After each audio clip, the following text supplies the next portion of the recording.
नमस्कार। India debate में आप सबका स्वागत है। मैं हूं आशुतोष। दोस्तों, मैंने कल आपसे वायदा किया था कि रिया चक्रवर्ती आजकल क्या क्या गुल खिला रही हैं, इस बारे में हम आपसे लाइव बातचीत करेंगे। रिया चक्रवर्ती खुद को रिबिल्ड करने की कोशिश कर रही हैं। वो कोशिश कर रही हैं कि अपना इमेज वो ब्रश कर लें, इमेज बिल्ड कर लें, ताकि लोग ये समझें कि रिया कितनी होनहार एक्ट्रेस है, कितनी होनहार पर्सनैलिटी है, और इसमें बहुत सारे लोग उनको मदद कर रहे हैं। आपने वो सारे वीडियोस मेरे ख्याल से देखे होंगे, लेकिन आज मैं आपको यह बताना चाहता हूं, जो मेरे पास इंफॉर्मेशन आ रही है, वो सबसे इंपॉर्टेंट इंफॉर्मेशन यह है कि जांच एजेंसी और खास तौर से नार्कोटिक्स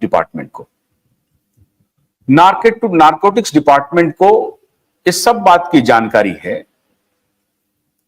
कि कैसे रिया चक्रवर्ती कहां पर किससे मिल करके लॉबिंग कर रही है, जुडिशरी को मैनेज कर रही है, बड़े बड़े बिजनेस घरानों से ताल्लुक रख रही है, और वो लोग जो चरित्रहीनता की पराकाष्ठा थे, आजकल उनके संपर्क में थोड़ा कम है,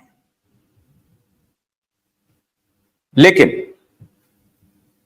चुपके चुपके मुलाकात हो रही है। रिया चक्रवर्ती और महेश भट्ट के रिश्ते के बारे में, महेश भट्ट का बॉलीवुड के अन्य एक्ट्रेस से रिश्ते के बारे में, सलमान खान और उसके पूरे गिरोह का बॉलीवुड के एक्ट्रेस को लेकर के वो क्या क्या गुल खिला रहे हैं आजकल पर्दे के पीछे, आज इस सब के बारे में आपसे बात करूंगा और खुलकर बात करूंगा। आप हैरान हो जाएंगे कि इस मामले में हमारी अदालतें एकदम मौन साधे हुए हैं, और रिया चक्रवर्ती का सिर्फ एक पॉडकास्ट तक ही मामला सीमित नहीं है। रिया चक्रवर्ती कैसे इंटरनेशनल गेम के हिस्सा हैं, वो भी मैं आज आपको बताऊंगा। शायद रिया को यह मालूम ना हो कि वो इंटरनेशनल गेम के हिस्सा हैं, क्योंकि वो बार बार कहती हैं कि मैं इस साल 32 होने जा रही हूं, अभी तो मेरी उम्र 31 है।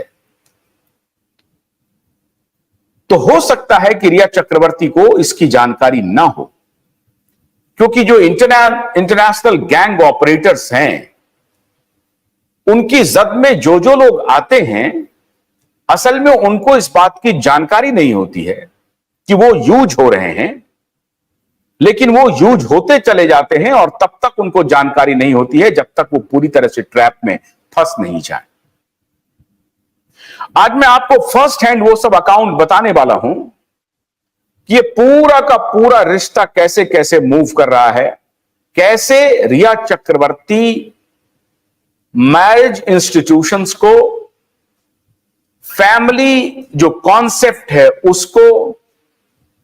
इन सबको अब तोड़ने के लिए एक ब्रांड एम्बेसडर के रूप में रिया चक्रवर्ती इंप्लांट की गई है। और इस साजिश में वो तमाम चरित्रहीन लोग हैं जो चरित्रहीनता की सिंबल हैं, लेकिन वो समाज को कहते हैं in the name of liberation, total liberation, complete liberty. एक थ्योरी है अनार्किस्ट की, टू सम एक्सटेंट वो जो अनार्किस्ट की जो थ्योरी है वो सही है, कि हमारे ऊपर किसी की बंदिश नहीं होनी चाहिए। हम अपने आप में एक संस्थान है। One individual is an institution, that's true. लेकिन वो इंडिविजुअल भी समाज में कैसे घूमे, कैसे चले, उसके लिए मानव सभ्यता ने कालांतर में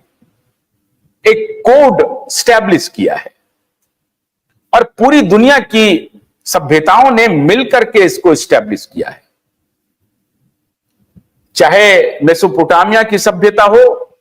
चाहे हड़प्पन सभ्यता हो, अब तो वो सरस्वती सिंधु सभ्यता कहलाने लगी है भारत में, चाहे ये सभ्यता हो और दुनिया भर की तमाम सभ्यता बहुत सोच विचार करके परिवार, शादी ऐसे इंस्टीट्यूशन को अडॉप्ट किया, उसको वैलिडिटी प्रदान की, उसको आगे बढ़ाने के लिए कोड ऑफ कंडक्ट बनाए और इस तरह से समाज का विकास होना प्रारंभ हुआ। अब रिया चक्रवर्ती, अगर आप ये सोच रहे हैं कि वो एक मौत में शामिल है, एक हत्या में शामिल है और एक बड़े कार्टेल का हिस्सा है जो सिर्फ ड्रग सप्लाई करती है या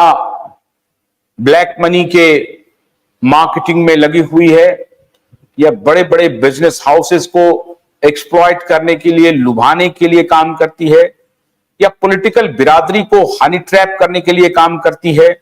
या बिजनेस फेटर्निटी को हनी ट्रैप करने के लिए काम करती है, अगर आज रिया चक्रवर्ती हमारे शो को देख रही होंगी तो वो शायद प्रथम दृष्टिया इन सब बातों से खुद को अलग कर लेंगी। वो कहेंगी कि ये क्या हम बात कर रहे हैं। इसलिए मैं खास तौर से, अगर रिया हमारे शो को देख रही हैं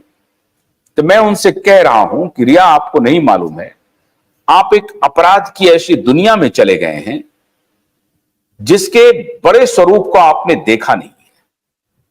और जिस दिन उस बड़े स्वरूप को आप देख लेंगे तो आप बहुत परेशान होंगे। अभी तो आपके ऊपर एक केस, अभी 1-2 मुकदमे लगे हैं, आने वाले दिनों में आपको बहुत सारे मुकदमों से गुजरना पड़ सकता है। और यह गलतफहमी मत पालिएगा कि जितने टॉप नॉच हैं इस देश के, जिन्हें आप सर्वशक्तिमान मानते हैं, चाहे वो इस देश का चीफ जस्टिस हो, इस देश का प्रधानमंत्री हो, इस देश का कैबिनेट हो, इस देश का राष्ट्रपति हो, इस देश के बड़े बिजनेस हाउसेस हो, वो कोई आपको बचा नहीं पाएंगे। आप जिस रास्ते पर चल रही हैं वो रास्ता बेहद खतरनाक है। गन्ने की कड़ी बुनियाद, जिसे मराठी में खुड़किया और कुछ उत्तर भारत के क्षेत्रों में खुटकी भी कहा जाता है, उसे केवल भोलानाथ का 2-in-1 बैटरी ऑपरेटेड हार्वेस्टर कम ब्रश कटर आसानी से और बिना रुकावट के काट सकता है।